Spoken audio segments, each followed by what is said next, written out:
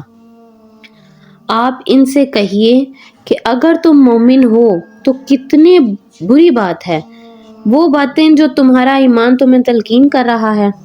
اللہ تبارک و تعالیٰ ان آیات میں بنی اسرائیل کی خطائیں، مخالفتیں، سرکشی، حق سے روگردانگی بیان فرما رہے ہیں کہ طور پہاڑ جب سروں پر دیکھا تو اقرار کر لیا، جب وہ ہٹ گیا تو پھر منکر ہو گئے۔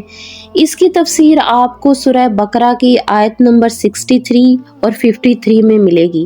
آپ میرے چینل پر سورہ بقرہ کی پلے لسٹ میں دیکھ سکتے ہیں۔ بچھڑے کی محبت ان کے دلوں میں رچ گئی، جیسا کہ حدیث میں ہے کہ کسی چیز کی محبت انسان کو اندھا بہرا بنا دیتی ہے۔ حضرت موسیٰ علیہ السلام نے اس بچڑے کے ٹکڑے ٹکڑے کر کر جلا کے راکھ کو ہوا میں اڑا کر دریا میں ڈال دیا، جس کا پانی بنی اسرائیل نے پی لیا اور اس کا اثر ان پر ظاہر ہوا۔ گو وہ بچھڑا نیست و نابود کر دیا گیا، لیکن ان کے دلوں کا تعلق اب بھی اس معبود باطلہ سے لگا رہا۔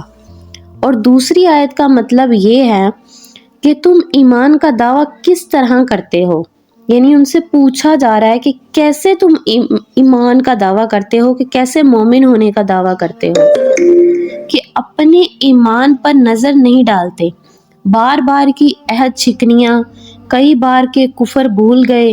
حضرت موسیٰ علیہ السلام کے سامنے تم نے کفر کیا، اس کے بعد پیغمبروں کے ساتھ تم نے سرکشی کی، یہاں تک کہ افضل الانبیاء خاتم المرسلین حضرت محمد مصطفیٰ صلی اللہ علیہ وآلہ وسلم کی نبوت کو نہیں مانا، جو سب سے بڑا کفر ہے۔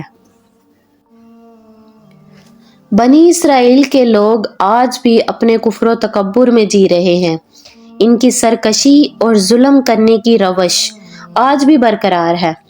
آج بھی فلسطین کے مظلوم مومنین اسرائیلیوں کے مظالم کا شکار ہیں۔ آپ سب سے گزارش ہے کہ میرے ساتھ مل کر فلسطین کے مسلمانوں کے لیے دعا کریں۔ اللہم انا نجعلک فی نحورہم ونعوذ بک من شرورہم۔ اے اللہ پاک، ہم فلسطین کے مسلمانوں کے لیے آپ کو ان کے دشمنوں کے مقابلے میں پیش کرتے ہیں اور ان کی برائی سے پناہ چاہتے ہیں۔ صدق اللہ العظیم۔